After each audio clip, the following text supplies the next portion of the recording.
নমস্কার বন্ধুরা, কেসি কিচেনে সবাইকে স্বাগত। আজ আমি নিয়ে এসেছি ঝিঙে আলু দিয়ে একটা ভীষণ টেস্টি রেসিপি। এরকম রেসিপি কিন্তু নিরামিষ দিনে খেতে আমরা ভীষণ ভালোবাসি।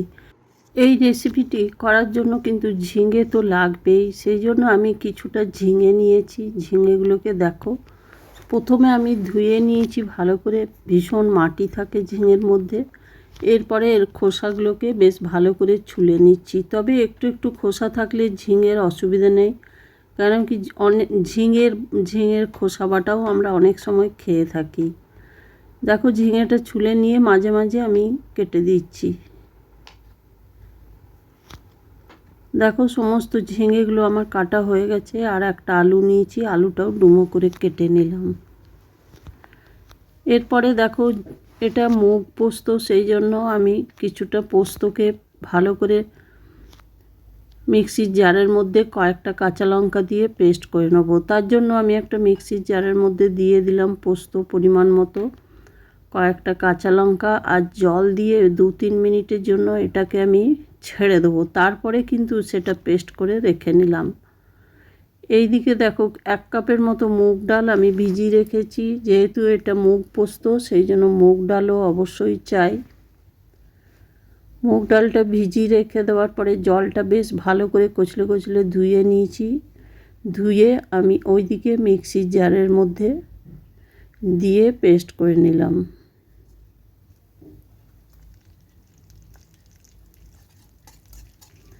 এরপরে দেখো, এদিকে একটা কড়াই চড়িয়ে তার মধ্যে 1 চামচের মতো সর্ষের তেল দিলাম, 1/2 চামচ কালো জিরে, 2টো শুকনো লঙ্কা। তেলটা বেশ গরম হয়ে যাবার পর ভালো করে 5 ফোড়নটা নাড়াচাড়া করে দিলাম। তারপরে ওইদিকে যে আলুগুলো কেটে রেখেছি সেই আলুগুলো আমি তেলের মধ্যে দিয়ে দিলাম। আলুটা কিন্তু তেলেই ভালো করে সেদ্ধ করে নিতে হবে, কম আঁচ করে করে। দেখো, আমি এটা প্রায় 2-3 মিনিটের জন্য ঢাকা দিয়ে রেখে দিয়েছিলাম, তাতে আমার অনেকটা সেদ্ধ হয়ে গেছে। ঝিঙেটা খুব সহজেই সেদ্ধ হয়ে যায়, সেই জন্য আলুটা প্রথমে আমি দিয়ে দিলাম। দিয়ে দেওয়ার পরে দেখো, একটা টমেটো দিলাম। টমেটোটা দিয়ে দেওয়ার পরে ঝিঙেগুলোও দিয়ে দিলাম। ঝিঙেগুলো দিয়ে দেওয়ার পরে একটুখানি বেশ নেড়ে চেড়ে নেব। এরপরে এর মধ্যে আমি পরিমাণ মতো নুন দিয়ে দিলাম। নুনটা একটু বেশি দিতে হবে, কেন কি ওইদিকে আমি পোস্ত দেব, সেই আন্দাজ করে নুনটাও দিয়েছি। নুনটা দিয়ে নাড়াচাড়া করে নিলাম বেশ ভালো করে।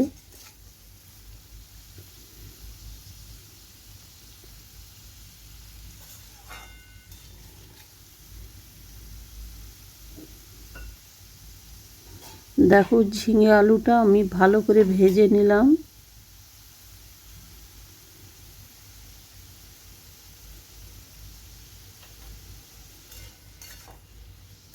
এরকম কিন্তু রেসিপি খেতে ভীষণ ভালো লাগে, বিশেষ করে গরম ভাতের সাথে লাঞ্চে। যেহেতু এটা আমি নিরামিষ দিনে বানাচ্ছি, সেই জন্য দেখো, আলু ঝিঙেটা আমার ভাজা হয়ে গেছে। ভাজা হয়ে যাবার পরে আমি জল দিয়ে ঢেকে দিলাম। জলটা একটু বেশি পরিমাণে দিতে হবে, কেন কি এর মধ্যে আমি বড়া দেব। তারপরে ওইদিকে যে মুগ ডালটা আমি বেটে রেখেছি তার মধ্যে 1/2 চামচের মতো কালো জিরে দিলাম, নুন দিয়ে দিলাম। এটাকে বেশ ভালো করে কিন্তু ফেটিয়ে নিতে হবে। মুগ ডাল এমনিতেই হালকা হয়, কিন্তু এটা ফেটিয়ে নিলে বড়াগুলোও ভীষণ নরম হবে আর সহজে সেদ্ধ হয়ে যাবে বা গলে যাবে। দেখো, চামচ দিয়ে বেশ কিছুক্ষণ আমি ওটা মিলিয়ে নিলাম। তারপরে কিন্তু হাত দিয়েই ফেটিয়ে নিতে হবে। হাত দিয়ে দেখো, আমি উঠিয়ে দেখিয়ে দিচ্ছি কত সুন্দর ফেটানোটা হয়েছে, আর একদম সাদা হয়ে যাবে। খুব ভালো করে যদি ফেটানো হয় তাহলে কিন্তু ডাল বাটাটা একদম সাদা হয়ে যাবে। এরপরে এদিকে একটা অন্য কড়াই চড়িয়ে তার মধ্যে কিছুটা সর্ষের তেল দিলাম। সর্ষের তেলটা গরম হয়ে যাবার পরে সমস্ত বড়াগুলো আমি ভেজে নেব। এরকম মুগ পোস্ত খেতে খুব ভালো লাগে। তোমাদের যদি এরকম ভিজাতে তোমরা ভুলে যাও তাহলে কিন্তু বড়ি দিয়েও করে নিতে পারো, তাও কিন্তু খেতে ভীষণভাবে ভালো লাগে। তবে এটা মুগ ডালের বড়া দিয়ে যে আলু ঝিঙে পোস্ত, এটা খেতে কিন্তু বেশি ভালো লাগে। দেখো, সমস্ত বড়াগুলো আমি উল্টে পাল্টে ভেজে নেব। আর আমরা বাঙালিরা তো পোস্ত খুবই ভালোবাসি, বিশেষ করে নিরামিষ দিনে পোস্ত হলে তো আর কোনো কথাই নাই, সেটা দিয়েই আমরা পুরো ভাতটা খেয়ে নেব।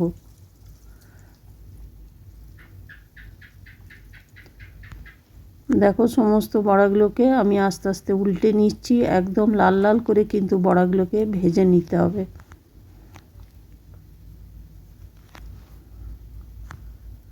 তোমরা তো অনেকে অনেক রকম ঝিঙের তরকারি বা ঝিঙে আলু পোস্ত নানা রকম বানিয়ে থাকো, এইভাবে একদিন বানিয়ে দেখো, খেতে যে কি ভালো লাগে না বানিয়ে খেলে বুঝতে পারবে না। দেখো আমার বড়াগুলো ভাজা হয়ে গেছে, এরপর আমি কড়াই থেকে সব বড়াগুলো উঠিয়ে নেবো এক এক করে। সমস্ত বড়াগুলো উঠিয়ে নিলাম। আরও যে কিছুটা আমার ব্যাটার আছে সেটাও আমি আরেক ব্যাচ ভেজে নেব। এগুলো কিন্তু ডাল ভাতের সাথেও গরম গরম এরকম বড়া খেতেও ভীষণ ভালো লাগে। ওইদিকে আমি সমস্ত বড়াগুলো এক এক করে ভেজে নিলাম। তারপরে দেখো এইদিকে ফিরে এসে কড়াইয়ের ঢাকনাটা খুলে দেখাচ্ছি, দেখো আলু একদম সেদ্ধ হয়ে গেছে। আর টমেটোটা দিলে কি হয়, এইরকম তরকারিতে বা পোস্ততে এর তরকারির টেস্টটা ভীষণ ভালো হয়, বেশ একটু টক টক হয় খেতে। আর এই গরমে তো এরকম তরকারি আমরা খুবই পছন্দ করি। দেখো আলুগুলো সেদ্ধ হয়ে যাওয়ার পরে আমি ওইদিকে যে বড়াগুলো ভেজে রেখেছি সেই বড়াগুলো দিয়ে দিলাম। এরপরে কয়েকটা কাঁচা লঙ্কা চিড়ে ওপর থেকে দিয়ে দিলাম। এরপরে কিন্তু আর ঢাকা দেব না, ঢাকা দিলে সমস্ত বড়াগুলো একদম ভাঙা ভাঙা বা গলে যাবে। ঢাকা না দিয়েই আমি পুরো বড়াটা সেদ্ধ করে নিলাম।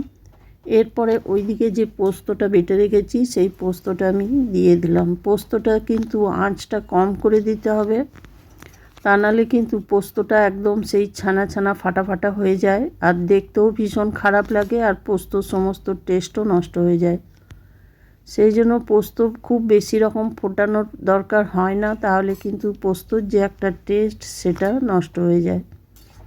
এরপরে দেখো আমি পোস্তটা দিয়ে পোস্ততে উঠিয়ে রেখেছিলাম যে বাটিটায়, সেই বাটিটা ধুয়েও একটু জল দিয়ে দিলাম।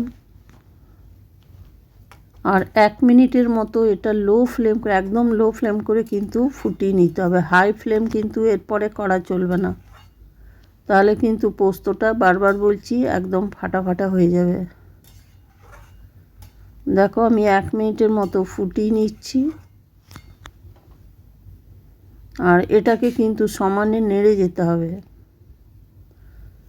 দেখো আমার 1 মিনিটের মতো ফোটানো হয়ে গেছে। এরপরে আমি 1 চামচের মতো ওপর থেকে কাঁচা সর্ষের তেল দিয়ে দিলাম। পোস্ত যে কোনো পোস্ততে ওপর থেকে কাঁচা সর্ষের তেল দিলে কিন্তু পোস্তর টেস্ট ভীষণ ভালো হয়। এরপরে আমি গ্যাসটা বন্ধ করে দিলাম। গ্যাসটা বন্ধ করে দিয়ে ঢাকা দিয়ে বেশ কিছুক্ষণ রেখে দিলাম। তারপরে ঢাকা খুলে আমি দেখাচ্ছি, দেখো কত সুন্দর আর কত লোভনীয় হয়েছে। আমার রেসিপি যদি তোমাদের ভালো লেগে থাকে তো লাইক শেয়ার ও কমেন্ট অতি অবশ্যই করে দিও। নতুন বন্ধুদের সাবস্ক্রাইব করার অনুরোধ রইল। দেখো পোস্তটা আমি একদম দেখিয়ে দিচ্ছি, বড়াগুলো একদম ভেঙে যাচ্ছে সহজে। আর এই পোস্ততে একটুখানি যে হালকা ঝোল ঝোল রেখেছি, এটা কিন্তু আরেকটু খাওয়ার সময় আরোই বসে যাবে, একদম খুব সুন্দরভাবে তরকারিটা হয়ে যাবে। দেখো এরপরে আমি একটা বাটিতে উঠিয়ে নিচ্ছি, উঠিয়ে আমি বাটিতে সার্ভ করে দিলাম। তোমরা সকলে ভালো থেকো, সুস্থ থেকো। ফিরে আসছি পরের কোনো রেসিপি নিয়ে। ধন্যবাদ।